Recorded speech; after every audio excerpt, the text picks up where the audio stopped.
Welcome to the very first section. There's a lot of content to cover, from installing SFML and discovering its modules, to designing and writing the game itself.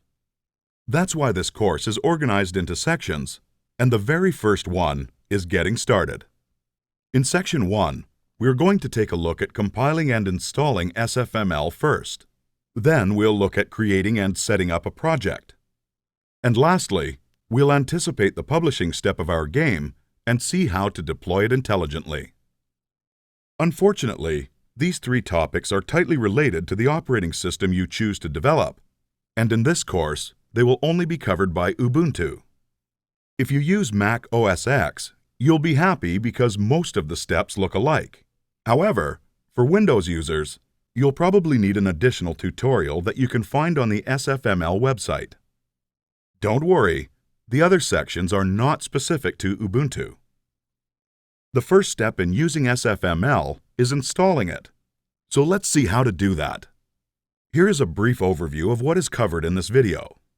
As you can read, we'll install SFML from command line, then see how to compile it ourselves so we can benefit from the latest changes. At the end, we'll have a look at CMake software, which allows us to cross-compile and cross-publish programs in no time.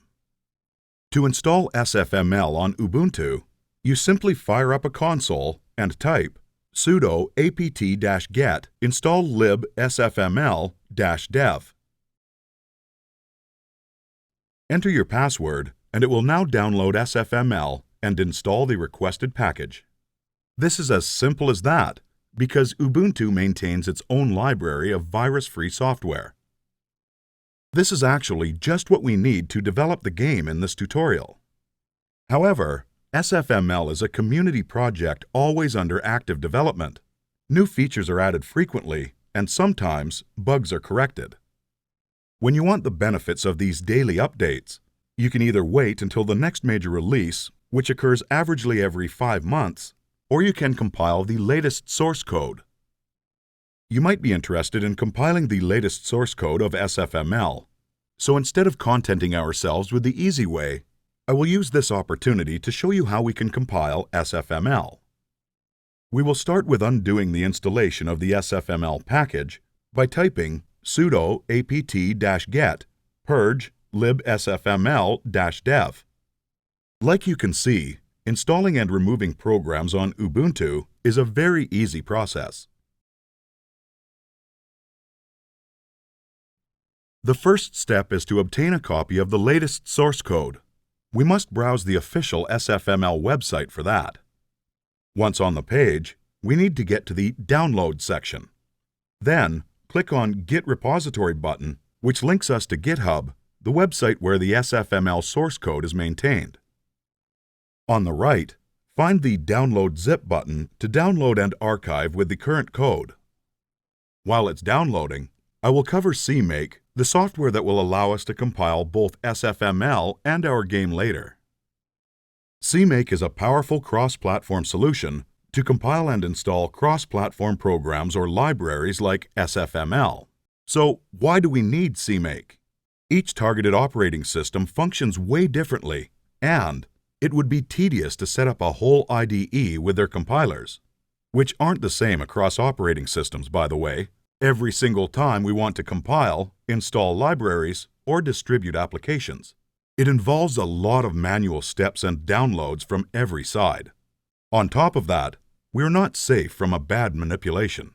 The solution to this problem is CMake, a tool to cross-compile and cross-install software. We'll use this very same software to compile our game in the next video, so listen carefully. To install CMake, it's not harder than how we installed SFML earlier. Fire up a console and type sudo apt-get install CMake.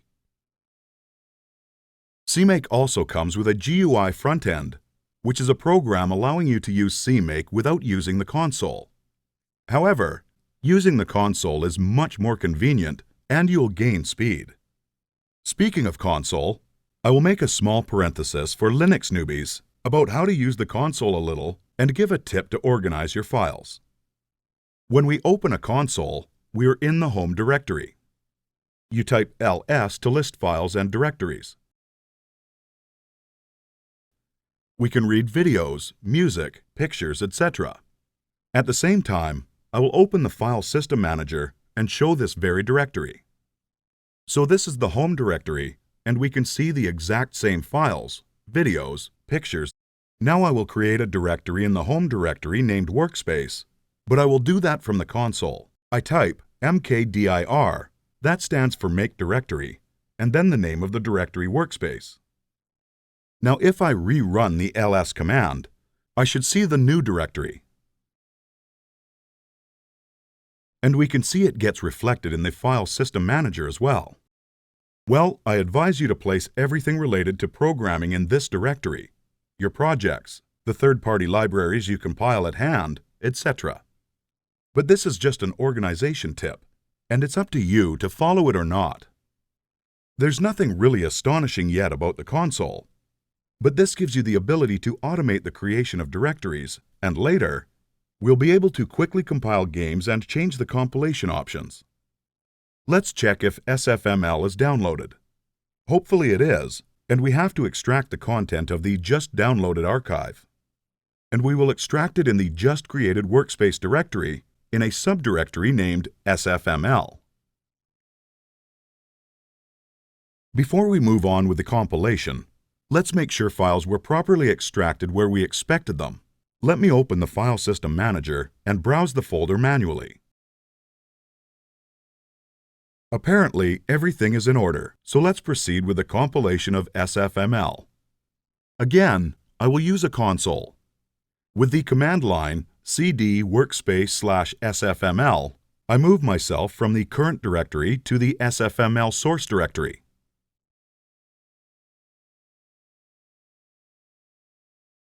I can even verify it with the ls command.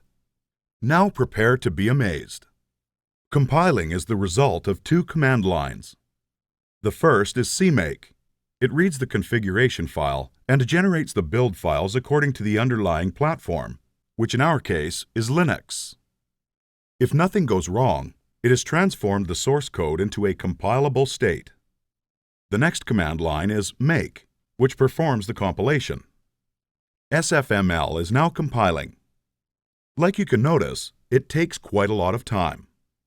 If you have a closer look to the console, you can see it builds each source file one by one, and also module after module.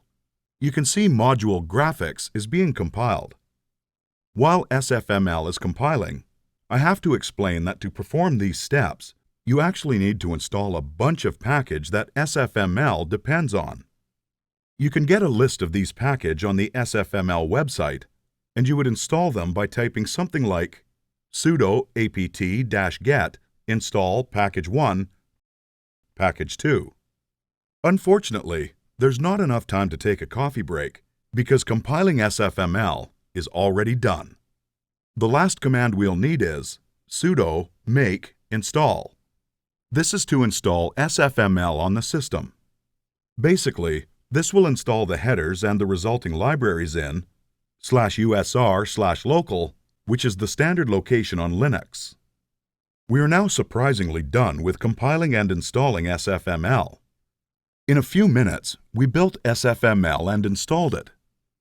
The same step could have taken forever if we were to install an IDE, set up the SFML source code, and all these things ourselves. I hope you enjoyed how simple and fast compiling SFML is. In this video, we learned that CMake is a powerful tool to cross-compile libraries and application. Incidentally, we will use it in our game project. With SFML installed, we can jump to the next video, which is about setting up our game project. We will understand that the overall process will be the same to compile our own game. Compiling will be as easy as typing the word make in a console. See you shortly.